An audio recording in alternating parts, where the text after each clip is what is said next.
Richard Páez es mi invitado esta noche. Richard, imaginemos esta situación. Si usted hubiese sido presidente de la Federación Venezolana de Fútbol, mientras Noel Chita San Vicente fue el director técnico de la Vinotinto, ¿qué hubiese cambiado? ¿Qué habría hecho distinto? Bueno, lo que entiendo es que siendo el técnico que había tenido mayor reconocimiento previo a la designación como seleccionador y teniendo una generación tan importante a su comando, sería un factor de unión, sería un factor de protección, sería una organización que le brindara todos los argumentos y todas las posibilidades. Nunca hay que ser como dirigente un factor de disidencia o de desmarque de alguna de las posiciones. Sencillamente los técnicos tienen que cumplir su rol, los jugadores tienen que cumplir su rol y la federación, en el mismo sentido, hacerlo con la debida responsabilidad. ¿Por qué no se logró esa unión, esa cordialidad, esa armonía entre el seleccionador y su equipo?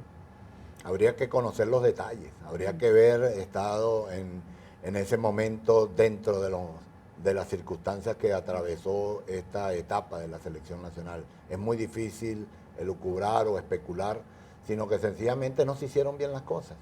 No hubo un feeling, no hubo una empatía, no hubo una sintonía en cualquiera de las partes que conformaron la selección nacional y perdimos todos. Perdimos todos porque al perder la selección y de esta manera nos ha dejado una imagen que, si se quiere, en los dirigentes parece que no entendieron lo que se hizo del 2001 al 2007, ni del 2007, 2008 al 2012 o 14. Creo que eso es lo que realmente han debido replicar, mantener con una continuidad todo lo bien hecho que se hizo desde el punto de vista de resultados y de trabajo para continuar la labor. A juzgar por los resultados y por la posición que ocupa en la tabla clasificatoria la selección, uno se pregunta si todo lo que sucedió a partir de 2001 con Richard Páez fue en realidad un espejismo.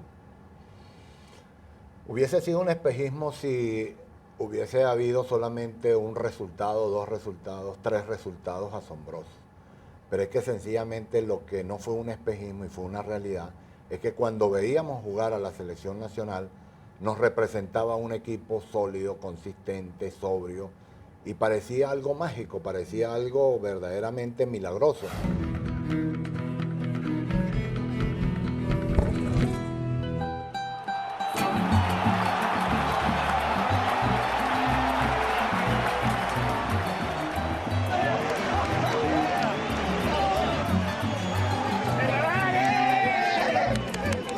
Pero era consecuencia de un trabajo, consecuencia de una elaboración de un plan estratégico y un plan de convencimiento y fundamentalmente un plan de ejecución.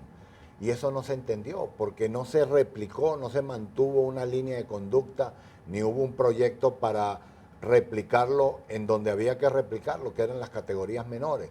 Entonces creo que realmente lo que falló fue el proceso de entender, captar y luego llevar al funcionamiento en las categorías menores del fútbol venezolano. Algunos son de la opinión que es necesario que Venezuela tenga un director técnico extranjero con experiencia mundialista. Lo que pasa es que como van las circunstancias, seguro que vamos a volver a terminar en lo que habíamos empezado. Antes de Richard Páez, puros extranjeros desde el punto de vista de formación. Todos los técnicos antes de Richard Páez, para los que no sepan, eran técnicos nacidos en otro país, no en Venezuela, formados en otro país, no en Venezuela. Y eso era lo que nosotros al principio lo tomamos como una bandera, siendo los venezolanos, con un cuerpo técnico todos venezolanos, con jugadores todos nacidos en el país, sin ninguno o dos jugadores apenas en equipos de segunda, tercer nivel en Europa. Y con ese grupo de jugadores nosotros logramos mostrarle al mundo que teníamos un equipo que nos representó a todos dignamente, que logró no un boom, fue un sacudón mundial cuando conseguimos 4 victorias seguidas y con un fútbol que verdaderamente enamoró al país, porque esa es la verdadera realidad de aquella que llamaron todos el boom vinotinto. Morán para darle, Morán, Tapia que tapa, ahí está el gol de Venezuela, gol, ¡gol! Se viene el segundo de Morán, apunte Morán y adentro, gol. Pica el zurdo, corre el zurdo, viene el zurdo con el centro, Giovanni Pérez y el gol. Y luego, bueno, lo que sucedió fue eso, no haber entendido lo que se hizo en ese momento. Y vamos a terminar en el camino que vamos. Después de Dudamel, seguramente van a buscar un extranjero para volver a replicar el comienzo de esta selección. El que hay que cambiar ya es el proceso dirigencial. Son ellos los responsables que no hemos podido transformar esta Venezuela que dio ejemplos en la cancha de que sí podíamos transformar. Pero fíjese, también otros quizás le achacan la culpa a San Vicente de no renovar la plantilla de los jugadores, pero cuando uno revisa los convocados, se da cuenta que si bien no todos juegan en la parte titular o en la titularidad de algunos equipos, algunos venezolanos juegan en ligas europeas, son los mejores jugadores de fútbol en Venezuela los que nos representan en esa plantilla. ¿Cree que allí también pudo haber estado la falla de San Vicente? Es difícil saberlo, si hubo que hacer los cambios de entrada o no. Me parecía que con las convocatorias iniciales que presentó Noel San Vicente, todo el mundo estaba prácticamente a favor. Creo que ese era el grupo, apenas 2, 3 variables, como siempre va a haber esas polémicas.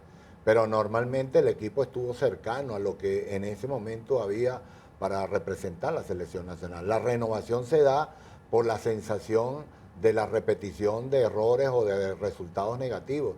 Se empieza a perder la confianza, se empieza a puntualizar los errores, se comienza a generar crisis, y en la crisis la gente piensa, si lo hacen caliente lo piensa mal, comete o repite los errores de un error tras error. Me parece que ya lo que al final pedía la gente, que era renovar todo, cambiar todo, en algunos incluso comentarios que escuché, ya Vizcarronde ya no era un jugador importante, Seija ya no era un jugador importante, jugadores que habían demostrado su vigencia y que todavía mantienen su vigencia en los equipos donde participan en la competencia tanto a nivel suramericano como en Europa. Pero retomo el tema del técnico con experiencia mundialista. ¿No cree que le traería ventaja a Venezuela que lo dirigiera un técnico que tenga esa experiencia en mundiales que no han tenido otros directores técnicos aquí en Venezuela?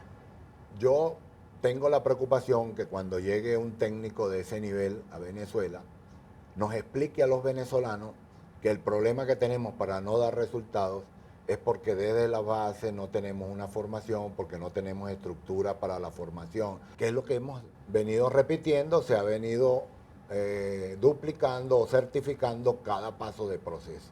Sencillamente él se va a explicar lo que ya sabemos y todo el mundo le va a dar la razón y llegaremos hasta a pensar que verdaderamente los futbolistas venezolanos no son capaces de llevarnos a un mundial.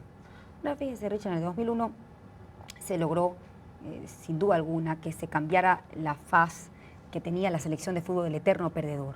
Hubo un conjunto, como usted lo dijo, de 4 victorias consecutivas. Primero, bueno, vino la goleada de Argentina frente a Venezuela en Buenos Aires, pero luego hubo un empate con Colombia en San Cristóbal. Después, pues se ganó frente a Bolivia y luego pues vino esa victoria. Yo me preguntaba, ¿cómo se logró que eso sucediera? ¿Qué pasaba dentro, al interno de la Vinotinto para que efectivamente pudiese ser una selección competitiva? Eso me lo va a responder al regreso. Hacemos una pausa y ya volvemos.